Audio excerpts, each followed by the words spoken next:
என் தலைவன் சிங்கம் வந்துட்டாடா. ஒரு டைம் நெளிஞ்சுட்டே வர்ற பகரு வேற பயங்கரமா வலிக்குது மாப்பிள்ள. அன்னைக்கே சொன்னல தலைவலி மாத்திரை போடாதன்னு சொன்னல. அவனை மாட்டாடா என் பம்பர கட்ட மண்டே. பகரு வலிக்கு தலைவலிக்கு என்ன சம்பந்தம் இருக்கு? ஆமா தலைவலிக்கு தான் போடுற, வயித்துக்குள்ள வச்சா போதும். கொய்யால நீ என் கையால தான்டா மறறா போற. அவன் நிக்கிறான். வந்தாடா அது. ஞாபகம் இருக்கானே. ஆமா அந்த ஆள அந்த யோ நீங்க கூப்பிடு தம்பி. எங்க வர கூப்பிடுறாங்க வர ஒண்ணு. என்னங்க பாத்திருக்கியா? ஞாபகம் இருக்கா? இங்க பார்த்த மாதிரி தானே இருக்கு. டேய் மாப்பிளையோட ஃப்ரெண்ட் மாப்பிள. நம்ம திரிஷாவுக்கு மாப்பிள பார்த்தோம்ல. திரிஷா விசாரிச்சு நம்ம பேசணும்ல அன்னைக்கு. தேடிட்டு இருந்தோம். வாங்க.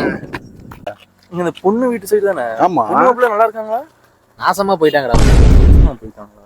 அப்புறம் என்னடா மாப்பிளைய பத்தி விசாரிக்க வந்த அன்னைக்கு அப்படின்னு இப்படின்னு நான் என்னன்னு அப்படி சொன்னேன். அவன் குடிப்பான்னு சொன்னேன். தப்பா புரிஞ்சு அவனும் பண்ண முடியாது. குடிப்பான்னு சொல்லியிருக்கான்டா. இப்படின்னா குடிப்பானா? நாங்க நல்லவே இல்லடா நினைச்சிட்டோம். டேய்